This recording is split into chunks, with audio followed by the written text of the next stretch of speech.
More than anything, I think there's one thing that new Etsy sellers need to be made aware of. And I want to discuss this in this video because whilst Etsy is a perfect opportunity to make a lot of money in the modern day, it comes with its disadvantages and it comes with its drawbacks. And I want to share these with you guys so that you don't have some of the nasty shocks that I have had in recent months.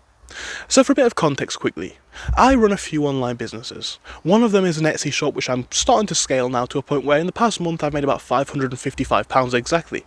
That's not bad, and of course it's nowhere near my eBay account, but it's fine, and for a small business I'm not going to complain, it's an extra source of income, blah blah blah.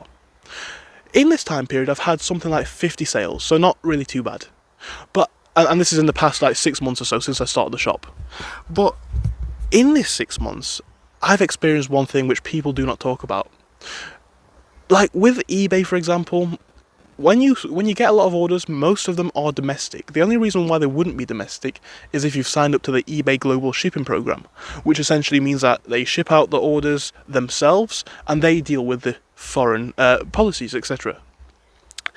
Now with Etsy, this has become a bit of a big thing for me. Because like I say, I sell all different sorts of things. And in the past, let's say 6 months, because I think that's around the period it's been, I've sold items all over the world. I've sold items to Saudi Arabia, I've sold items to literally the other side of the world, Australia, I've sold items to Iraq, I've sold items to the United States many times, to Sweden, Germany, Finland, all over the world, seriously. You know, and especially when you're dropshipping these products, but even if you're not, this is, and I have to be honest, a logistical nightmare. Now, like I say, the only reason why I pointed out the eBay situation in the first minute or so of the video is because that is, in my opinion, for all of eBay's massive flaws, and there are many of them, one of the best policies that I've seen, second only to Amazon's FBA style model. Because it is fairly similar. You know, you have the product, whether you dropship it or source it yourself or anything like that, you send it to a warehouse in your country and they will essentially get it out to the country where the buyer is. I've never had any trouble there. With the Etsy program though, this is a big deal. There's a few things that are very important to acknowledge with this problem, more than just the shipping. I think the biggest thing which anyone running a business considers is profitability. Now, whether we're dropshipping or not, items to be shipped to faraway lands come with extreme costs sometimes, especially if it's a country that's not kind of in a mainstream shipping channel or has very many established trade routes. You know, places like shipping to the UK, very easy, shipping to the US, very easy, shipping to Australia, fairly easy, and most of Europe as well. But I've had orders where, you know, to ship to Dubai, the UAE, even places like Israel, which are very difficult to send items to. Again, this takes out of your profits, and especially when you price your items towards what they would be in your country, this is a big deal. Now, the only reason why I point this out is because I've had a few sales in my time, and this is becoming less and less as I obviously get more experience, but I've had a few sales where this has actually bitten into my profits. And I've even sometimes made a loss on these items simply because of the extreme shipping costs associated. This is really worth considering if you're going to sell on Etsy, because this will do two things. Number one, it can, again, make your business a lot less profitable, and number two, it can make things a lot more stressful to get out, and it can therefore limit the inventory that you can sell, because different countries have different tariffs on items priced at X price or Y price, stuff like that, which people don't necessarily mention. On top of that, there is another big thing, which is shipping time.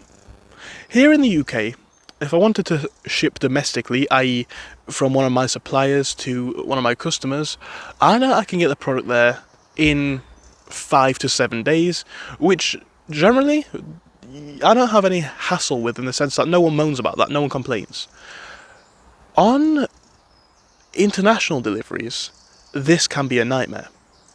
Whether we're talking about, again, selling physically or doing the AliExpress / dropshipping model, shipping times can be days, weeks, or even months to get to the other side of the world. And again, especially where trade routes are not as well established. And this can create nightmares in terms of customers, in terms of returns, refunds, and feedback as well.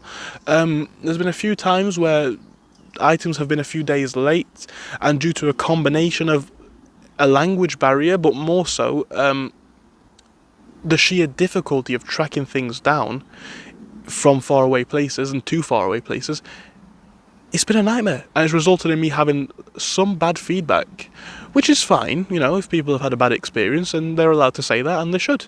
But, you know, it's something that you wouldn't necessarily experience with a domestic supplier, because, again, when I'm looking at my products to import to my shop, I'm looking at delivery times, I'm looking at prices to ship.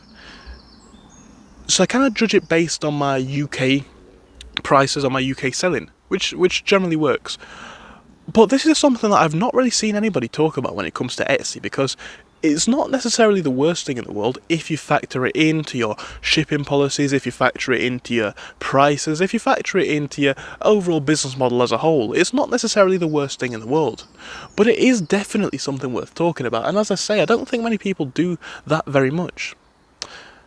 I just wanted to kind of bring some light to this in this video. And how do you go about solving it? Well, there's a few factors as to what we're actually looking at solving. That's important to note first. What do we actually need to solve? Well, number one is, of course, speed. This is a big hassle, and this one's one of the more difficult things I've had trouble with. Now, like I say, one of the times when it comes to dropshipping, one of my best alternatives is basically, if the items are going to take too long to ship from, say, AliExpress to my customer's country, I can simply ship the product to my house, my property, and then send that out via something like Royal Mail or Every or some sort of an international shipper, which will get it there a lot faster. Again, that's an additional cost, but if you factor that into your prices, you're pretty good. But I guess that's what I wanted to mention here. You know, it can be a nightmare, and this is something which is not necessarily the case with eBay. And whilst I love Etsy, it is definitely an extra stream of my income. I think it's worth still mentioning that this is one of the extra factors as to why I often say, in my opinion, Etsy is more of an intermediate business level. Like eBay, easy. You know, anyone can run an eBay shop, especially if it's drop shipping. In fact, all of the orders will be domestic if you set the global shipping program off. If you set it on, then again, all you're going to have to do is send them out to a warehouse in your country. It's super, super simple. This is not the case with Etsy. That's fine, but again, it just adds to the complexity of selling on Etsy. And again, you will probably get some more negative feedback. You will probably run into some issues and a bit more stress than you may on other platforms. Does that mean that you shouldn't sell on Etsy? No, it doesn't. Of course you should sell on Etsy. It's a brilliant site. But like I say, if I was to look to selling on Etsy, I would say one thing, and it's what I just said. This is an intermediate selling platform. And what I mean by that is I would rank it three ways. You got your beginner platforms, which are something like eBay, which are very, very, very easy to run, super simple. Maybe stuff like Vinted and Depop as well, possibly. Then you've got your intermediate sites, which might be something like, let's say, Etsy, and a few others which I couldn't mention, but you get the point. And then I think at the hard end, you've got particularly what stood out to me in my reselling experience personally, has been both Amazon and Shopify. Because Amazon, it's very hard to be competitive, whether it be in shipping times or prices, and Shopify is very difficult to drive traffic to your store. I made a few videos on how I have done that in the past and how that's resulted in me having sales on Shopify, but that is a different topic. So again, this is not a video saying that Etsy's bad. It's a really great platform for most people, and I still would recommend selling on it, but this is something which I think needed mentioning, as I don't see too many people on the internet talking about it. So here you go, thank you for watching, and I hope to see you soon. Goodbye.